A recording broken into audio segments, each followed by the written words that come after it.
한 달 전 나는 가지고 있는 돈을 모두 털어서 허름한 5층짜리 모텔을 인수했다. 30년 동안 다니던 직장에서 권고사직을 당하고 뭘 해먹고 살지 막막하던 터에 매일 같이 생활정보지를 샅샅이 훑어보다가 급매 사정상 헐값에 드립니다 라는 부동산 매물 광고를 보게 되었는데 생각보다 건물이 꽤 쓸만해 보였다. 모텔의 위치는 외진국도의 끝자락, 밤이면 차 한 대 다니지 않는 언덕 위에 자리한 5층짜리 낡은 건물이었지만 오히려 이런 위치에 있는 것이 모텔 영업에는 유리할 것이라는 생각이 들었다. 이 모텔 건물은 주인이 급하게 처분하려는 바람에 시세의 반값에 넘겨받았고 등기며 세금 문제도 깨끗했기 때문에 나는 속으로 쾌재를 불렀다. 느지막한 나이에 건물주가 되는구나. 모텔 장사가 알고 보면 알짜배기 현금 장사라던데. 매일 같이 모텔을 쓸고 닦으면서 영업 준비를 하고 있는 나를 본 친구놈은 심드렁한 목소리로 말했다. 건물이 꽤 멀쩡한 편인 것 같은데 왜 이렇게 싸게 나온 거야? 글쎄, 옛날에 사고가 났다고 하긴 하던데. 나는 친구놈의 말을 대수롭지 않게 넘겼다. 사촌이 땅을 사면 배가 아프다는 옛말처럼 친구 녀석은 헐값에 모텔 건물을 인수해서 사장이 된 내 모습을 부러워하는 거겠지 하고 넘겨버렸다. 설마 내가 흉가나 괴담이 도는 건물을 샀겠어? 하는 자신감도 있었다. 사실 내일 모레 60대가 되는 나로서는 달리 선택지가 없었다. 특별한 기술도 없고 일평생 간신히 모은 전 재산으로 시작할 수 있는 유일한 사업이었다. 모텔을 오픈하고 처음 한 달은 장사가 꽤 되었다. 어수선하던 로비의 조명을 교체하고 오래된 소파를 중고로 바꾸고 방마다 페인트를 새로 칠했다. 곰팡이 핀 벽지는 모두 뜯어내고 침구류는 세탁소에 맡겼다. 사실 생각보다 손이 많이 갔다. 하지만 수리하고 나니 제법 아늑하고 그럴듯한 공간이 되었다. 주말이면 커플이나 외지 트럭 운전사들이 투숙을 많이 했고 한두 명씩 꾸준히 손님이 들어왔다. 숙박업소 어플에 사진과 리뷰를 신경 써서 올리고 입소문만 좀 타면 괜찮겠다 싶었다. 그 일이 있기 전까진. 사장님, 죄송한데 방 바꿔주실 수 있어요? 1시간 전쯤 들어온 중년의 남녀 손님이 로비로 내려왔다. 남자는 얼굴이 창백했고 여자는 팔짱을 낀 채 아무 말 없이 한참을 서 있었다. 나는 웃음을 띤 얼굴로 친절하게 물었다. 무슨 문제라도 있으신지요? 침대 밑에서 이게 나왔어요. 예? 뭐가요? 손님이 내 앞에 내민 물건은 지푸라기로 만들어진 인형이었다. 그런데 지푸라기로 만들어진 인형의 배 가운데 작은 칼이 꽂혀 있었다. 마치 누군가를 저주하기 위해서 만든 인형처럼 섬뜩한 느낌을 주는 것이었다. 이상하다. 분명 청소할 때는 없었는데. 여자 손님은 애인으로 보이는 남자를 체근하며 말했다. 우리 그냥 나가요. 여자 손님의 체근의 남자는 어쩔 수 없다는 듯이 환불을 받고 모텔을 빠져나갔다. 나는 즉시 방마다 돌아다니면서 침대 밑에 이상한 물건이 있는지 모조리 확인을 했지만 침대 밑에는 먼지 한 톨 없이 깨끗한 상태였다. 나는 찜찜한 느낌이 드는 지푸라기 인형을 잡쓰레기와 함께 소각해버렸다. 에이, 재수가 없으려니까.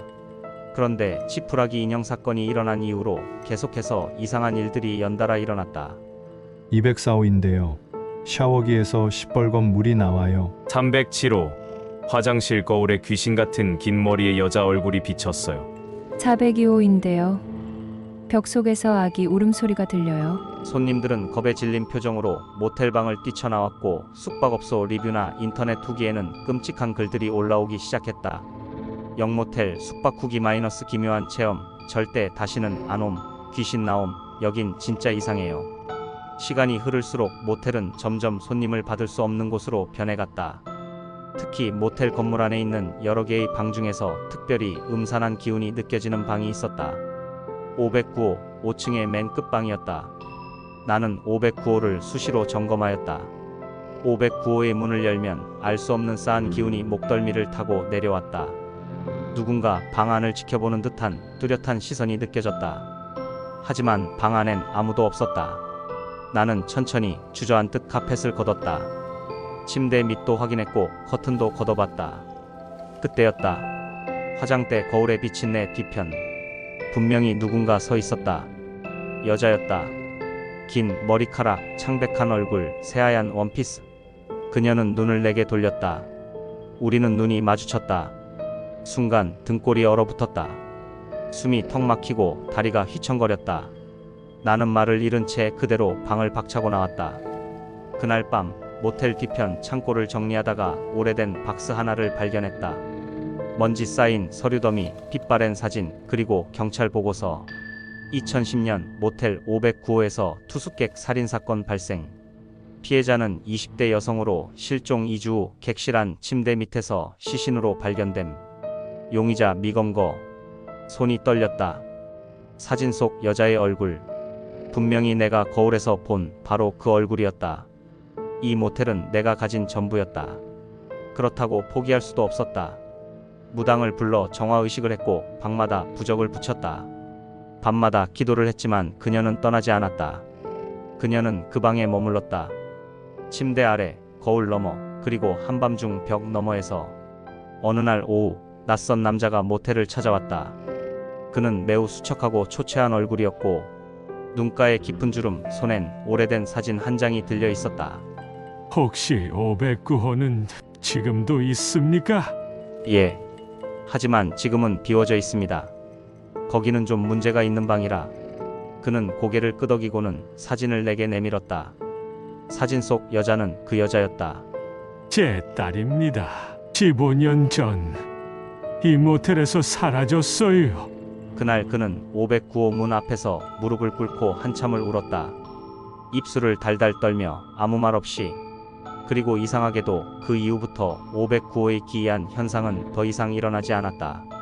지금도 509호는 비워두고 있다. 불을 켜지 않고 커튼도 걷지 않는다. 손님을 받지 않는다. 그저 조용히 그 방은 그대로 두고 있다. 다만 가끔씩 정오쯤 그 방 창문 너머로 누군가 밖을 바라보는 얼굴이 보인다. 그건 분명히 고요하고 편안해 보이는 눈이었다. 마치 누군가를 오래 기다리다 드디어 안식을 찾은 사람의 눈빛처럼.